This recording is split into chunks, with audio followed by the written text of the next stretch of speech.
सभी लोगों को जय माता दी। जैसे कि मैंने आपसे वादा किया था कि मर्म स्थान के बारे में मैं जल्दी ही एक वीडियो बनाऊंगी। तो मर्म स्थान कहाँ पर होते हैं, इनका उपाय क्या है, इनसे कैसे बचा जाए और सबसे ज्यादा गंभीर और संवेदनशील मर्म स्थान कौन कौन से होते हैं, सभी मैं आपको चित्र के जरिए दिखाती जाऊंगी और समझाऊंगी। लेकिन इससे पहले आपको ये भी जानना चाहिए कि मर्म स्थान कब जाके खंडित होता है, कब हमें परेशान करता है, या फिर मर्म स्थान कब दूषित हो जाता है। मर्म स्थान के बारे में जैसे कि कहा जाता है कि वहां पर अगर एक सुई भी रख दी जाए तो ये व्यक्ति को असहनीय पीड़ा देती है। तो मर्म स्थान कब खंडित होगा, मर्म स्थान के दोष हमें कब प्रभावित करेंगे, पहले ये जानना बहुत ही ज्यादा जरूरी है।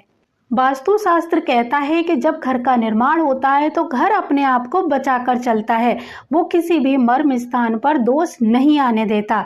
लेकिन अगर हम ये कुछ गलतियां करते हैं तो मर्म स्थान पर दोष आएगा ही आएगा।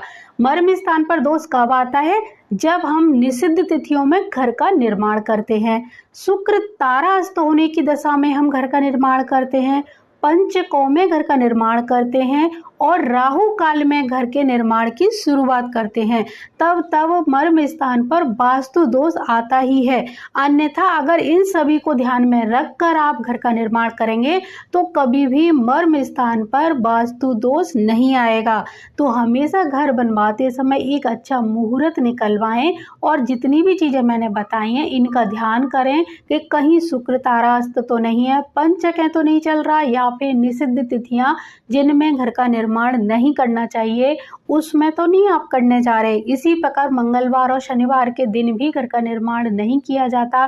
चाहे आप पुराने घर का निर्माण कर रहे हो दोबारा से नई तरीके से, या फिर नया घर बनाने जा रहे हो, फिर भी आपको इन बातों का ध्यान रखना होगा। तो अभी मर्म स्थान कौन कौन से हैं और इनके क्या प्रभाव रहते हैं, अब हम चित्र के द्वारा ये जानने की कोशिश करेंगे। तो चलिए अब जानते हैं मर्म स्थान कहाँ पर होते हैं, इनकी पहचान कैसे करें। सबसे पहले हम जानेंगे कि मर्म स्थान क्या होते हैं, यानी मर्म स्थान का अर्थ क्या होता है। मर्म स्थान का शाब्दिक अर्थ होता है संधि का स्थान। जैसे कि दो दिशाएं यानी उत्तर दिशा और पूर्व दिशा, जब ये दो दिशाएं एक जगह पर मिलती हैं तो उस जगह पर ईशान कोण का निर्माण होता है। जैसे कि यहाँ पर हमारी पूर्व और यहाँ उत्तर, और यहाँ पर जब ये मिलती है तो ये कहलाती है ईशान कोण। तो उसी तरह हमारे शरीर में भी बहुत सारी अस्थियां मिलकर हमारे शरीर के एक ढांचे को बनाती हैं। उसी प्रकार इस प्लॉट के ऊपर ये वास्तु पुरुष आपको दिखाई दे रहा है, इस वास्तु पुरुष के ऊपर भी वही संधियां यानी वही अस्थियां मौजूद हैं जो हमारे शरीर में हैं।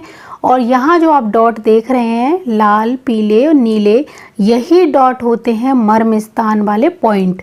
जब हमारे शरीर के किसी हिस्से में बहुत ज़्यादा पेन होता है, तकलीफ होती है, और तकलीफ छोटी हो या बड़ी, उसी प्रकार से हमारे घर में, हमारे प्लॉट में मर्म स्थान को खंडित किया गया हो, दूषित किया गया हो, या फिर यहाँ पर किसी प्रकार का निर्माण किया गया हो, तभी घर के किसी न किसी व्यक्ति को कोई ना कोई परेशानी उस जगह से रिलेटेड आती ही है।